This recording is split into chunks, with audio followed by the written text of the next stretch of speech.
We're going to take a look at how to become expert researchers and avoid disinformation and misinformation.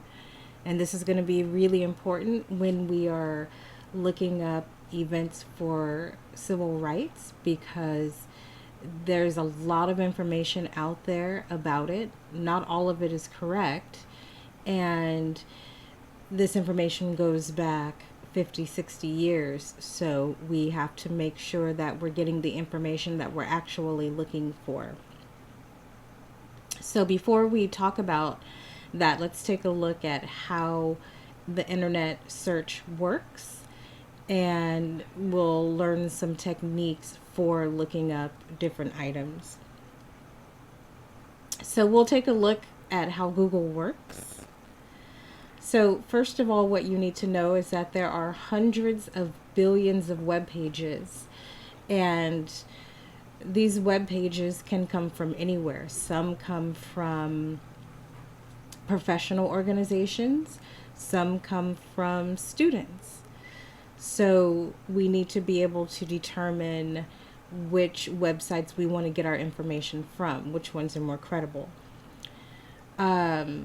Web searches use web crawlers, and what they do is they look at web pages and find keywords and links, locations, and freshness or currentness to determine what they think are the best results for you based on what you type in.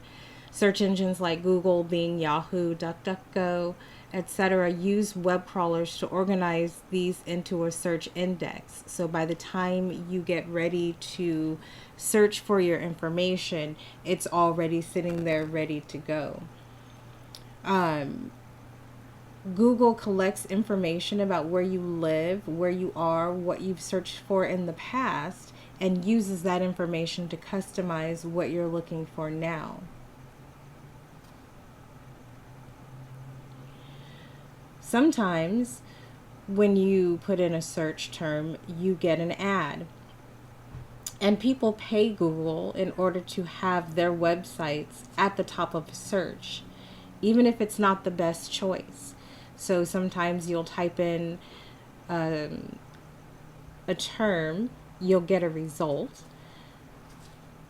And a lot of us like to click on the first thing, but sometimes the first thing isn't the best thing. If you take a look at this page right here, let's say you did a search for Fortnite, and if you look at the top of the screen, you can see there, and it says right next to it that this is an ad. So Epic Games has paid Google to put their ad right at the top of the search. Now, of course, Fortnite's a little more straightforward when you're looking for Fortnite, but some things are a little more obscure. Another example is on the right hand side of your screen. When you're searching in Google, you'll find more ads. So it's important to look for this little ad marker so that you can identify what's ads and what are actual websites.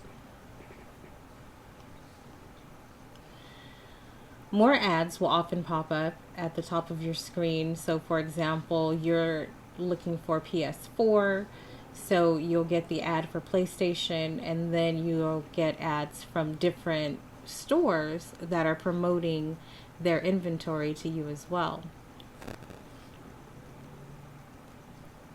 Sometimes ads are disguised as news stories. Here's an example. So if you take a look at Yahoo, you'll see that they embed ads right into their news feed, and they can use this to trick people into thinking that they're clicking on a news story when in actuality they're clicking on an ad for something. That happened to me once, and I ended up buying a product that I thought was being promoted by CNN, and it turned out it was just an ad, and I missed the ad marker that was on it, and that was because I was on my phone and didn't pay very close attention to what I was doing. So it is possible for anyone to get tricked into reading or thinking something is actual news when it's just an ad to sell something. Here's another example of an ad being embedded into the news feed. So at the top story says this is how far and fast coronavirus has spread through US stocks. So this is an actual news story. The rest of these are all news stories. And then you have this where it says California man makes $2.8 million trading from home. Okay, so this is an ad, and you can see that it's gray and it's a little bit hard to see, and it can be, if you're not paying close attention, it can trick you into thinking that that's an actual news story. It also has the same man in the previous ad that we saw. If you look here, that's the same man who made 2.8 million trading on his lunch break. And now he's made 2.8 million trading from home. And that's the same guy right there.